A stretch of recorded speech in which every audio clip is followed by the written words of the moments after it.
2NURFM.com, a broadcast service of the University of Newcastle. Associate Professor Jim Joes, thanks to Sugar Valley Lifestyle Estate, our sponsor, West Wallsend, for our regular dose of politics.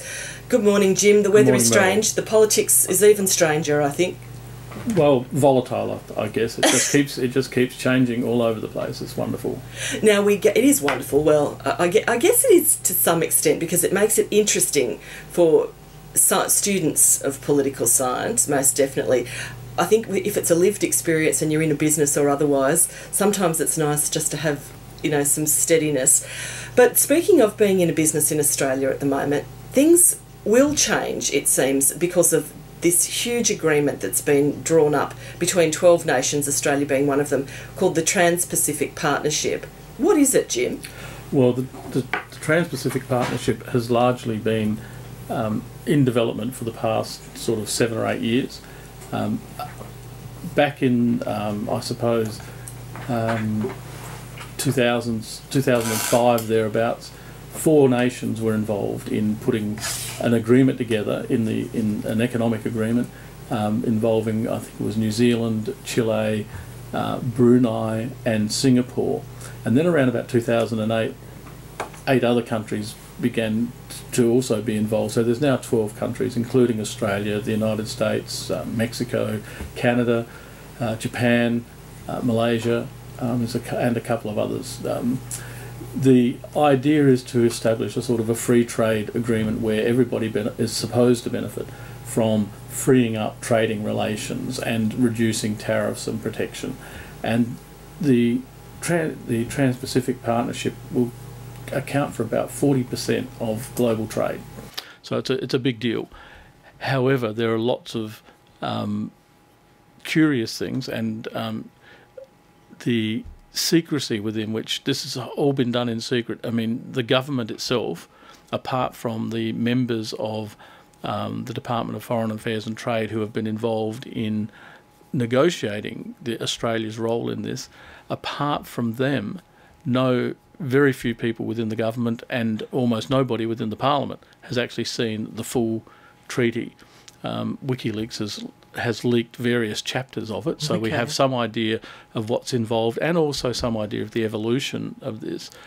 But what this will mean for Australia is, at this stage, really unclear. If the trade agreement we have with the US Free Trade Agreement, is anything to go by, the benefits for Australia are not as great as they're portrayed.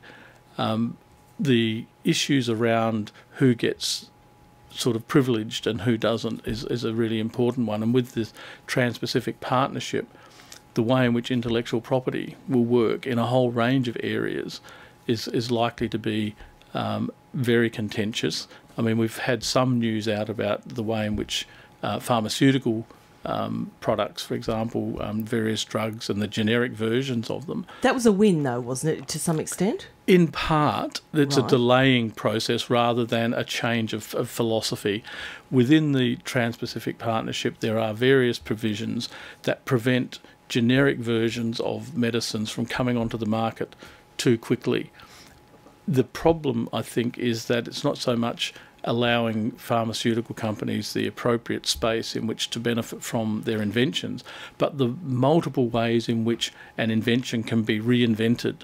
So, for example, there are things within the treaty. There are sort of caveats, I suppose. Three categories around pharmaceuticals. So there's what they call the new indications, which is when an already existing medicine is found to be useful for some other purpose of curing a patient, and therefore it has a new use and it becomes a new medicine as a result. So that would put the generic copies further back down the track one more time again. And I suppose really the conversation is about the affordability of medicines for people, isn't it? Well, on that new indications issue, for example, the drug zidovudine, which commonly called AZT, used currently now, it was discovered that it could be used to treat HIV. The original use of that drug was as an anti-cancer drug, back in 1964, but in 1987 they discovered that Okay, it was yeah. very effective in dealing with HIV/AIDS. The cost of the anti-cancer version of the drug is about $70 US. In 2013 it was about $70. But when they rebadged it, for example, to treat HIV and reorganised it, it became $7,000 US. Wow.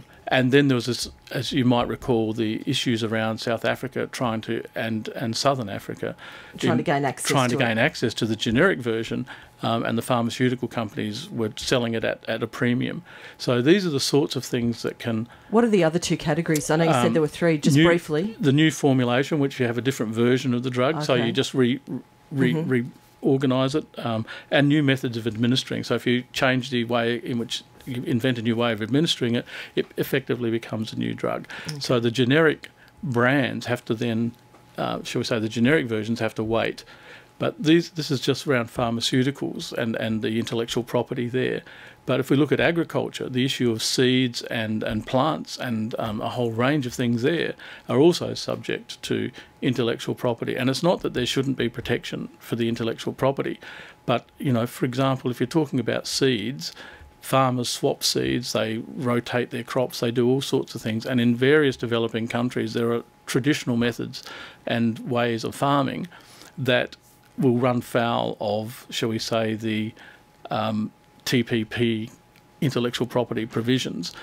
In New Zealand, for example, there's an issue around the Treaty of Waitangi, and the Maori people have challenged the TPP provisions because it actually will change the way in which Maori people traditionally farm and so forth, and they will lose, or they believe that they might lose, protection under the Crown.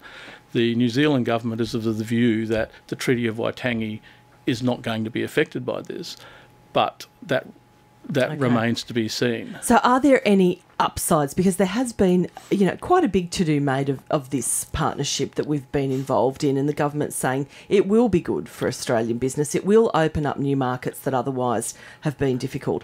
Do you foresee some good coming from it? Well, that's really hard to say. In principle, the idea of freeing up trade and making it possible for our manufacturers, our producers to trade more freely, on the surface that should be a good thing.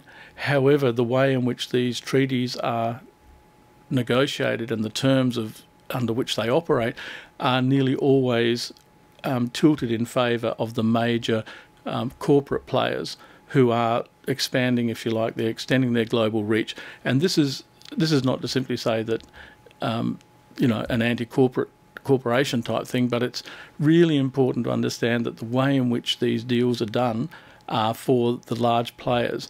In particular, a lot of the way in which the Trans-Pacific Partnership has been organised, the wording, the clauses have been almost direct lift-outs from the lobbying groups around some of the large corporations, particularly the chemical companies, the pharmaceutical companies, now, and so on. It's not through Parliament yet, though. It's still got a way to go, hasn't it? And one other provision very quickly that's really sort of even more worrying is what's called the investor-state dispute settlement provision.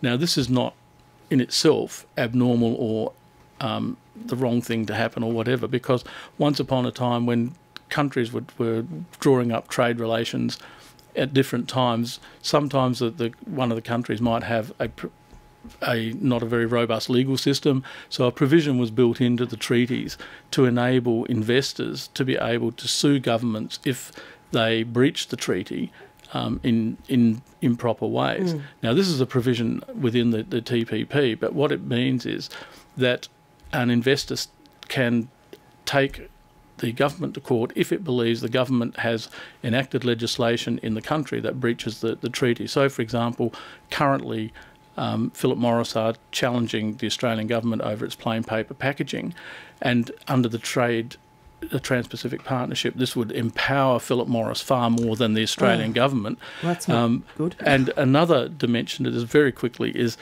China's not, for example, take China, it's not a member of this agreement yet, but it could easily set up a Chinese corporation could easily set up a company, say, in Singapore, and then if the Australian government enacted legislation that was against its interests or perceived interests, it could then invoke the investor-state dispute settlement clause, and it could then sue the Australian government, even though China is not a signatory as yet to it. Right. So there's a whole lot of complications. As always, the devil is in the detail. On the surface, Meryl, it all looks like, oh, this is a great deal. But underneath the surface, there's a lot of stuff going on. And, I think the fact that it's been done in such secret circumstances, and there's good reasons for sort of not publicising everything. But there are, I think, times when, the government says, this is a great deal, but we don't know what's in the detail. Yes, I think the Trans-Pacific Partnership is one to be watching with both eyes. Associate Professor Dr. Jim Joes, thank you so much for your time this morning. And as always, we'll talk to you next Tuesday morning for our regular dose of politics. Thank you, Meryl.